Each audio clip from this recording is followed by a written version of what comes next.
Raising awareness about human trafficking and what's being done locally to put an end to it. Good evening and thank you for joining us. Human trafficking is a serious issue in Thunder Bay and local officials are working together to try to stop it. The Thunder Bay Coalition to End Human Trafficking hosted its annual event at Intercity Shopping Centre today to mark National Human Trafficking Awareness Day. Nev Van Pelt was there.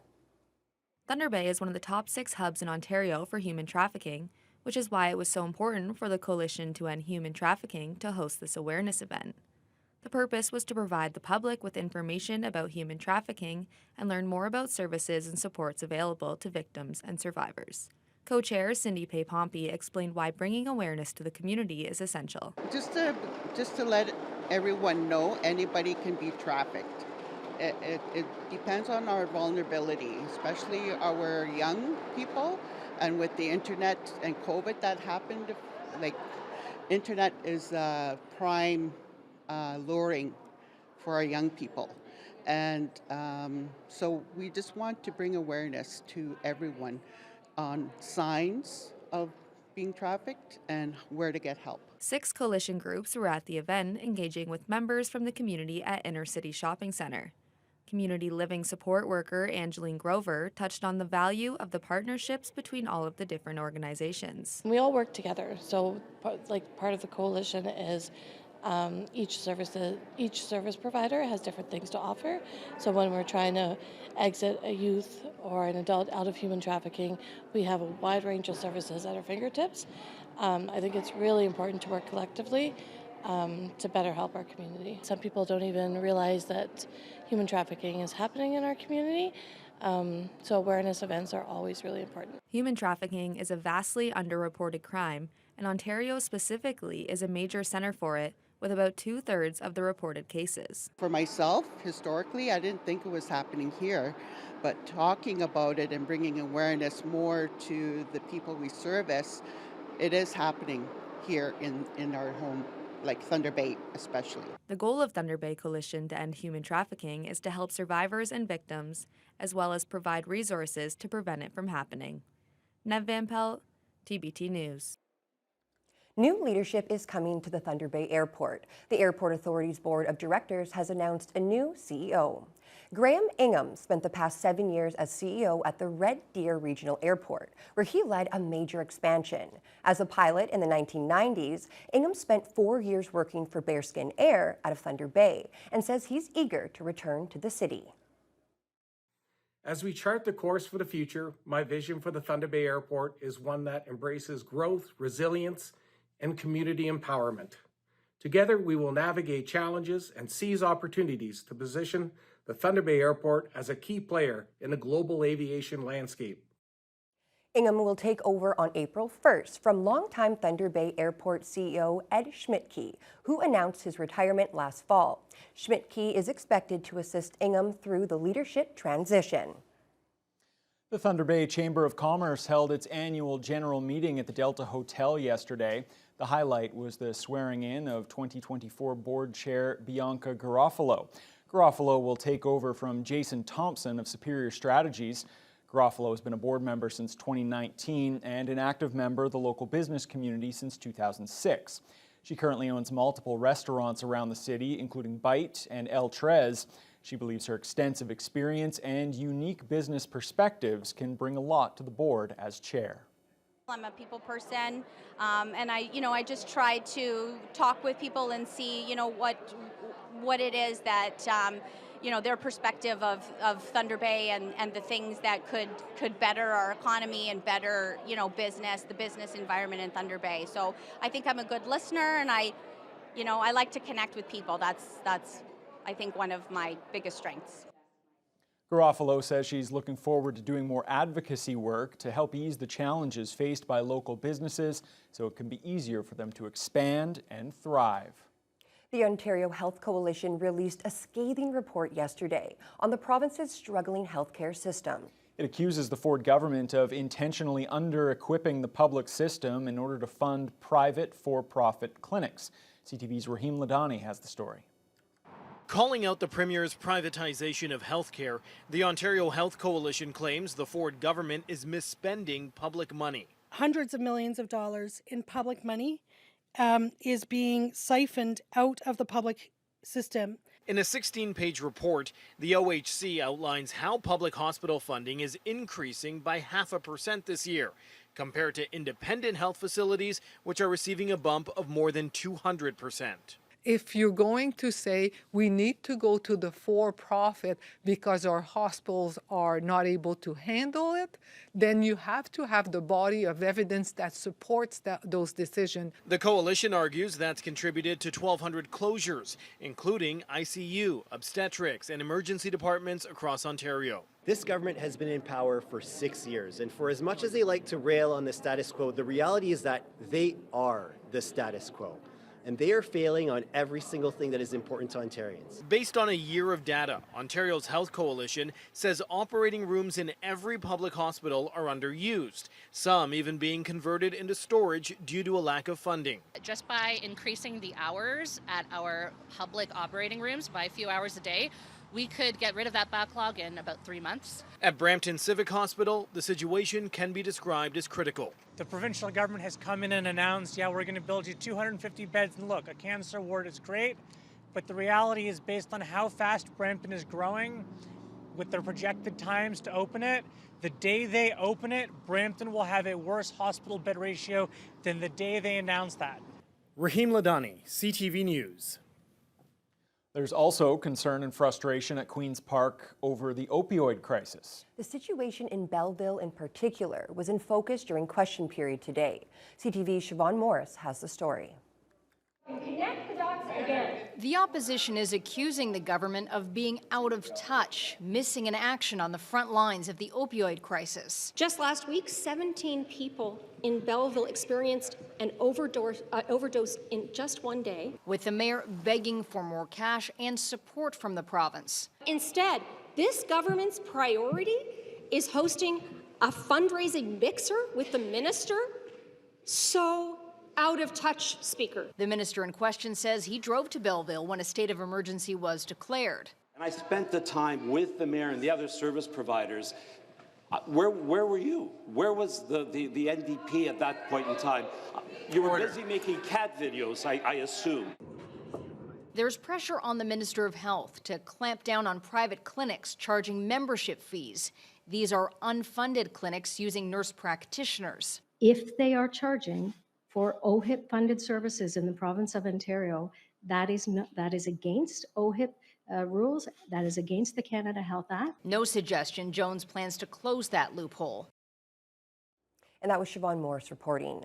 Confederation College has announced the relaunch of its railway conductor program. The 12-week course is aimed at developing the proper skills for careers on train crews and yard services around North America. The program encompasses theory, practical knowledge, and safety, with an overview on some of the basic operations that can occur through a typical workday. Railway conductors are currently in high demand. They're responsible for train scheduling, connecting and disconnecting cars, and other yard operations. Jason Osbolt and Carol Klein with the college's Workforce Development Department say there's a need for new recruits across the industry. Yeah, they're looking for train conductors and looking at kind of across probably the country around filling those positions. And as we know, there's trades needs around, there's industry and mining and forestry. Rail is just one of those industries as well that is, looking to recruit employees there to kind of suit that need to be able to keep things moving across the country. It's a very lucrative field, and with the right training and preparation, we feel that this will help the individuals get into the workplace and with our industry partners take them to the next levels and have a nice, long, fruitful career in the railway industry. The college officials say railway conductor jobs come with an average income of about $80,000 a year. The program starts on May 13th. Applications are now being accepted. The Elanor Drury Children's Theatre is back with a new production. It's called Reimagining the Stars and features 26 young actors who had a hand in creating the script and designing the set. Lost in the first place. There's something about this place, these people. The play hits the Magnus Theatre stage tomorrow and Saturday. The kids had a dress rehearsal yesterday to hone their skills before opening night. Sue Peskoski is the theater's production manager. She's excited for the final product and said this year is unlike any other, with the play being written by the cast. She won't give away any spoilers, but says it's a story about children going into outer space on a journey of self-discovery.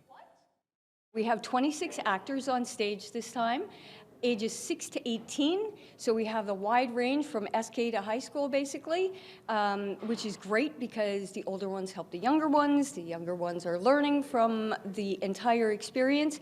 I like doing it because it's really fun and I have a bunch of friends here.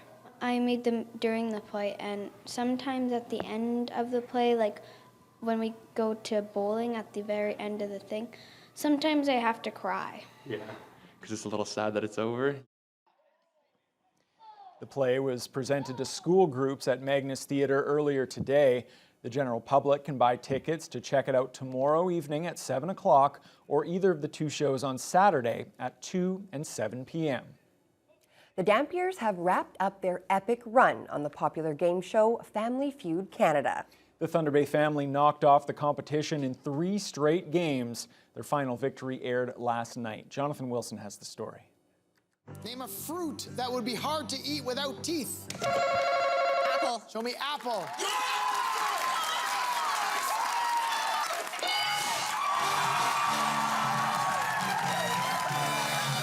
And with that answer in sudden death, the Dampiers' goddaughter Alexa Desjardins sealed the deal on their 3rd victory on Family Feud Canada.